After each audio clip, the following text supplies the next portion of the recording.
Hello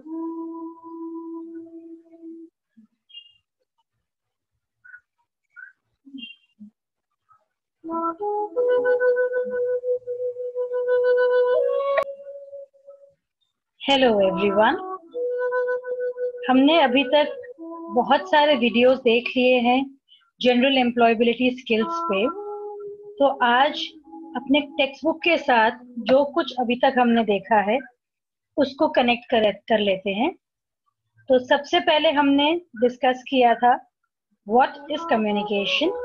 तो communication के बारे में हमने पढ़ा था, जहाँ पे हमें बताया गया था कि communication is the act of conveying meanings from one entity और group to another through the use of mutually understood sign, symbols and semiotic rules.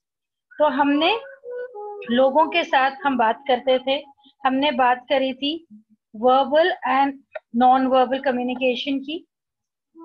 साथ ही में हमने देखा था कि वर्बल कम्युनिकेशन में हमारा क्या क्या आता है, जैसे ओरल कम्युनिकेशन हो गया, रिटन कम्युनिकेशन हो गया, और उसके लिए हम क्या क्या साथ में उसके जो भी हम बात करते हैं, जैसे हम किस भाषा में बात करते हैं वो आगे वाले पर्सन को समझ आना चाहिए। और साथ ही में हमने बात करी थी रिटन स्किल्स के बारे में, नॉन वर्बल स्किल्स के बारे में हमने बात करी थी कि हमारे gestures, body language, sign language, ये सब हमारे नॉन वर्बल स्किल्स आते हैं। तो आई होप आप सबको याद आ गया होगा हमने जो ये अलग अलग वीडियोस में देखा था। हमने बात करी थी learning objectives of effective communication की। यहाँ पे हमारे डेवलपमेंट ऑफ इंटरपर्सनल स्किल्स होते हैं और हम अपने आप को सही तरीके से व्यक्त कर सकते हैं। तो हमने बात करी थी कि कम्युनिकेशन स्किल्स जो हैं वो हमारे वर्क प्लेस में क्यों ज़रूरी है और हमारे वर्क प्लेस के बाहर भी क्यों ज़रूरी है। हम अपने इंस्ट्रक्शंस को क्लियरली कम्युनिकेट कर सकते हैं, सामने वाले को हम सही से बता सकते हैं कि क्या करना है, और हम जो भी अपने आइडियाज़ हैं, अपने भावनाएं हैं, उस सबको अच्छे से व्यक्त कर सकते हैं। दूसरा हमने बात किया था एक्टिव लिसनिंग की। एक्टिव लिसनिंग जो है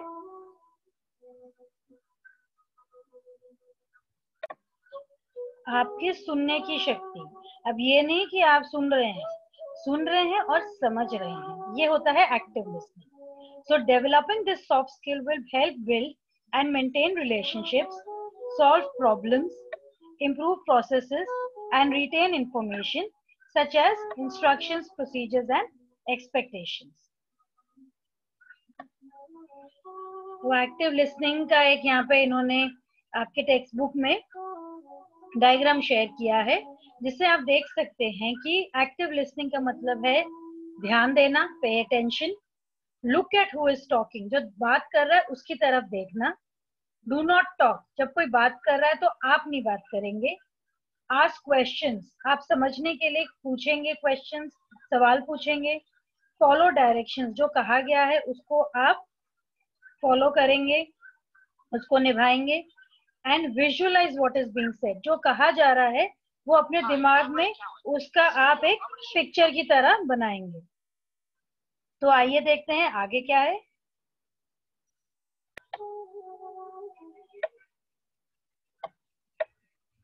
फिर हमने बात करी थी एक्टिव लिसनिंग जो है वो इम्पोर्टेंट क्यों है वर्क प्लेस में। अगर हम कुछ नया जॉब अपॉर्चुनिटी लेने की सोच रहे हैं, या हमको प्रमोशन चाहिए, या जिस काम को हम अभी कर रहे हैं उसको हम इम्प्रूव करना चाहते हैं, तो अपने लिसनिंग स्किल्स को आप अगर इम्प्रूव करेंगे तो हम आगे बढ़ सकते हैं।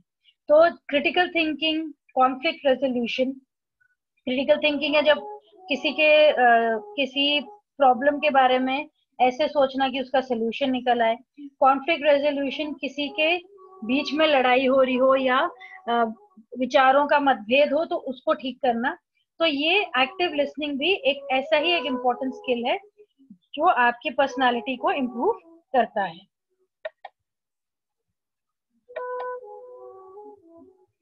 तो बेनिफिट्स क्या क्या है एक्टिव लिसनिंग के?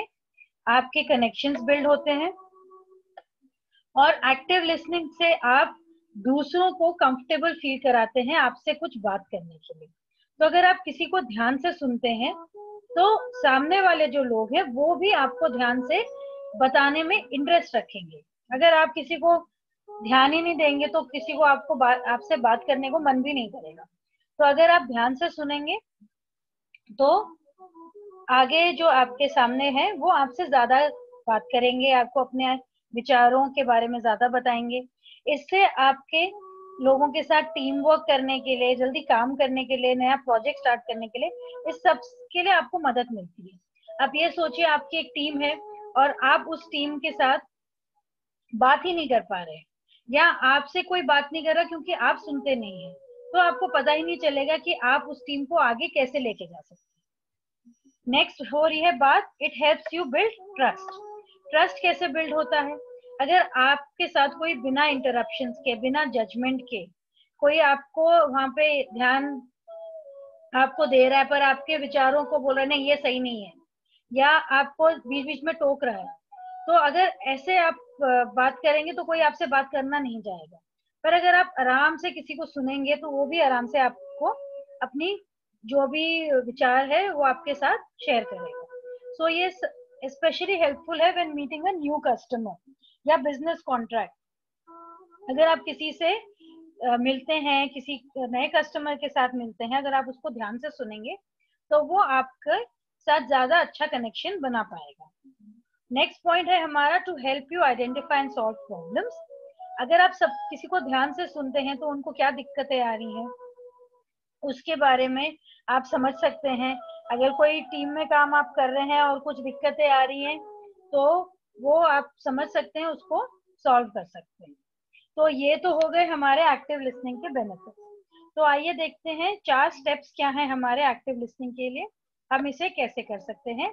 तो 4 स्टेप्स हमारे हैं, contact, observe, reflective feedback and confirm.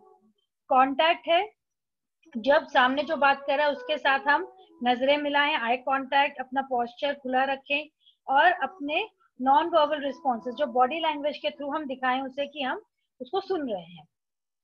Observe है कि अपने स्पोकन मैसेजेस को हम समझे, कुछ भी कहा जाए, आपको मुंह से बोला जाए या आपको बॉडी लैंग्वेज से बोला जाए, आप उसे समझेंगे, किसी को भी आप उसके ऊपर न्याय नहीं करेंगे या जज नहीं करेंगे। और रिफ्लेक्टिव फीडबैक है, जो सुना है आपने वो आप समझेंगे कि उसने ऐसा क्यों कहा है, क्या वो सही कह रहा है। और कंफर्म आप करेंगे, जो आपने सुना है वो आप सामने वाले से पूछेंगे क्या मैंने सही समझा है। अगर नहीं समझा है तो फिर से आप उसको कहेंगे कि फिर से बताइए। आगे हमने स्टोरी टेलिंग लिसनिंग गेम, ये हमने अपने व्हाट्सएप के थ्रू कोशिश करी थी करने की, तो ये हमने कहा था कि जब स्कूल खुलेगा तो हम ये करेंगे। और नेक्स्ट हमने बात करी थी एक पोस्टर हम बना सकते हैं एक्टिव लिसनिंग की। फिर हमने बात करी थी राइटिंग स्किल्स की। अब राइटिंग स्किल्स क्या होता है? जो आप लिखते हैं। So writing is a form of communication that allows students to put their feelings and ideas on paper. तो आपको जो भी दिमाग में आ रहा है उसको आप लिख सकते हैं, अपने भावनाओं को व्यक्त कर सकते हैं लिखकर। अपने knowledge and beliefs into convincing arguments, आप अपने जो भी आपकी धारणाएं हैं उसको आप अगर किसी को कुछ कहना चाह रहे हैं उसके बारे में तो वो भी आप वहां लिख सकते हैं, या आप कुछ कहना चाह रहे हैं तो उसको आप अच्छे से लिख सकते हैं। और आप का यहाँ पे कह रहे हैं कि written expression can be as vivid as a work of art. जैसे लोग पोएट्री लिखते हैं, कविताएं लिखते हैं, काव्य उनका संग्रह होता है, कहानियां लिखते हैं, तो ये भी आपका हो सकता है वर्क ऑफ आर्ट। तो हमने फिर बात करी थी सेंटेंसेस की, कि सेंटेंसेस होते हैं simple, compound and complex sentences. और हमने इसके बारे में आपके साथ वीडियो भी शेयर किया था, आई होप आप लोगों ने देखा है ये वीडियो। तो सेंटेंसेस की हमने बात करी थी कि हमारे जैसे सिंपल सेंटेंसेस होते हैं जिसमें एक कंप्लीट थॉट होता है, एक ही क्लॉज होता है, जैसे I am out of paper for the printer, will you help me with the maths homework. और कॉम्प्लेक्स होता है जिसमें आप कंजंक्शन लगा के 2-3 इंडिपेंडेंट क्लॉजेस को मिक्स करके इसको एक लंबा सेंटेंस बनाते हैं, जैसे I drove to the office and then I walk to the cabin.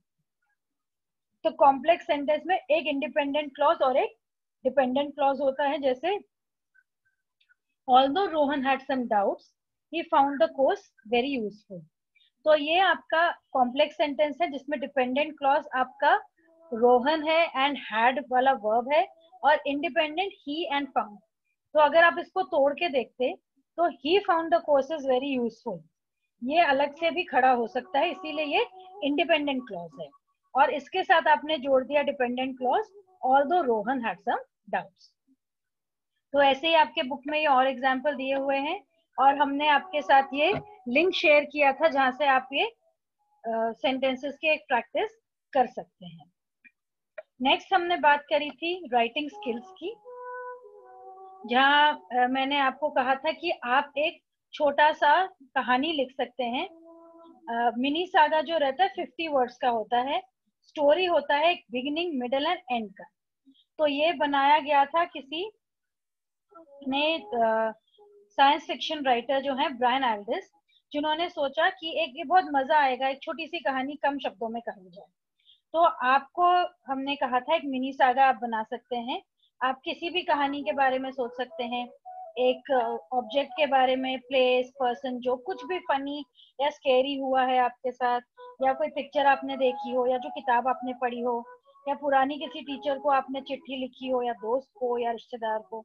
तो पहले आप उसको लिखेंगे, उसको फिर कम करेंगे, छोटा करेंगे, वर्ड्स जोड़ेंगे, कम करेंगे, करते करते पूरे एग्जैक्टली 50 वर्ड्स होंगे.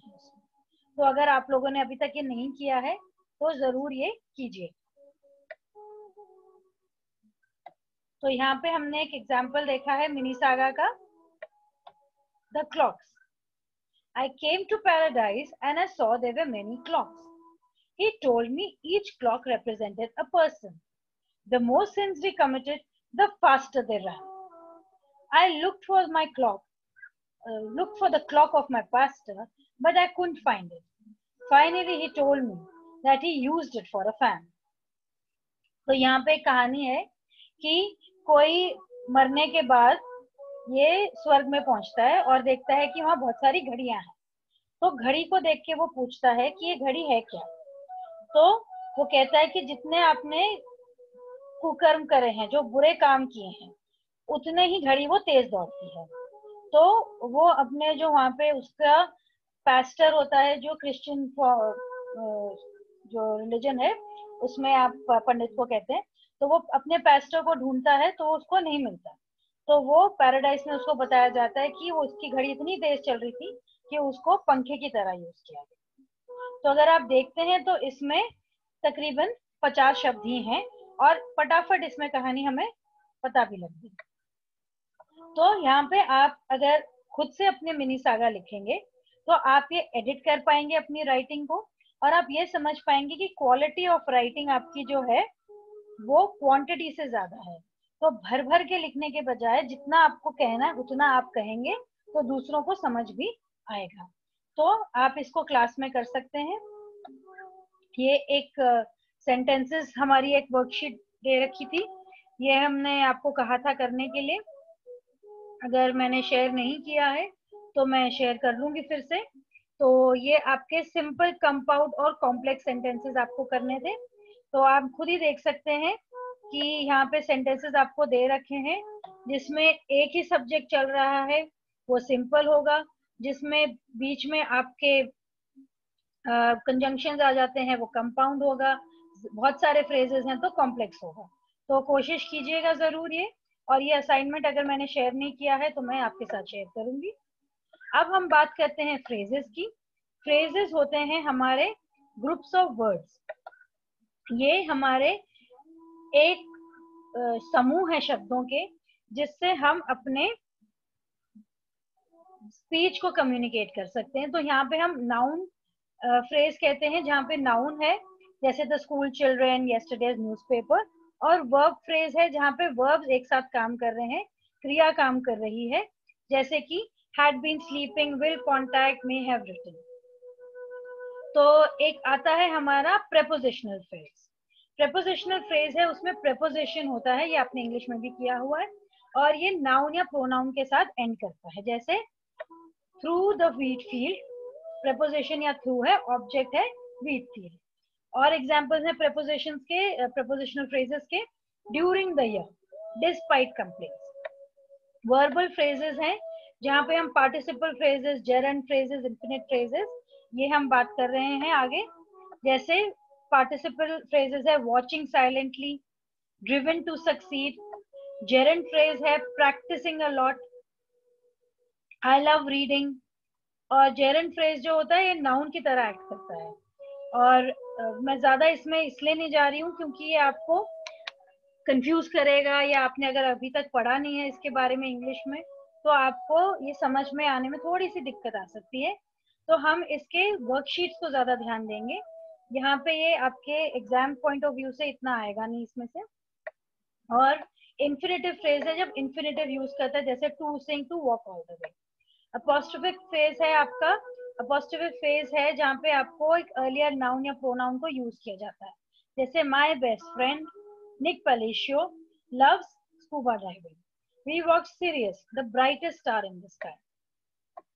एब्सोल्यूट फ्रेजेस हैं, ये पता करना मुश्किल हो जाता है क्योंकि ये पूरे सेंटेंस को ही मॉडिफाई कर देते हैं, जैसे the semester finished, Karen sold all her text. तो यहाँ पे आपका ये वर्कशीट है, तो यहाँ पे आप देख सकते हैं he was a man of grade 12। यहाँ पे कौन से फ्रेजेस हैं इनका टाइप हमें देखना है, तो ये इस वर्कशीट से आप कोशिश करेंगे करने की। आपके साथ मैं इसके आंसर्स भी शेयर करूंगी बाद में। नेक्स्ट हमने बात करी राइटिंग स्किल्स की।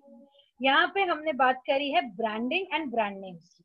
तो आप लोग यहाँ पे ब्रांड देख सकते हैं और अपने किसी प्रोडक्ट, ये हम रिटेल में भी करते हैं कि हमारा कोई भी हम अपना प्रोडक्ट अपने दिमाग से बनाए और उसका ब्रांड नेम दे। तो यहाँ पे इन्होंने एग्जाम्पल दे रखे हैं बहुत सारे ब्रांड नेम्स के, आप इन्हें देख के अपने ब्रांड्स के बारे में डिस्कस करेंगे, अपने ब्रांड नेम बनाएंगे। इसके बारे में पढ़ने के बाद आप अपना इमेजिनरी प्रोडक्ट बना के इसको क्लास में प्रेजेंट करेंगे। तो इसके बाद आपकी रीडिंग के बारे में आता है। रीडिंग टास्क जो है हमारा, ब्रांड के बारे में बता रहे हैं टास्क। सो रीडिंग टास्क है the name is the most important element of a successful brand. Packaging changes, advertising changes, products even change but brand names do not change. तो ब्रांड नेम्स आते कहाँ से? फॉर एग्जाम्पल मैकडोनल्ड्स, एडिडास, ये सारे इतने familiar नाम हैं आपके, आए कहाँ से? तो ये डिस्कशन हम कर सकते हैं। ब्रांड नेम्स इंपॉर्टेंट क्यों है, सोर्सेस क्या होते हैं ब्रांड नेम्स के, ब्रांड नेम्स इंपॉर्टेंट क्यों है, आपका फेवरेट ब्रांड कौन सा है, आपको क्यों पसंद है। और फिर आप उसके बारे में एक्टिविटी करेंगे, जो एक मिनी राइट अप करेंगे कि स्पेशल और यूनिक क्या है। तो जैसे आप यूज कर सकते हैं, we would like to introduce our new product, ये प्रेजेंटेशन के लिए है। We chose the name because, हमने ये नाम इसलिए चुना, and we can use it to.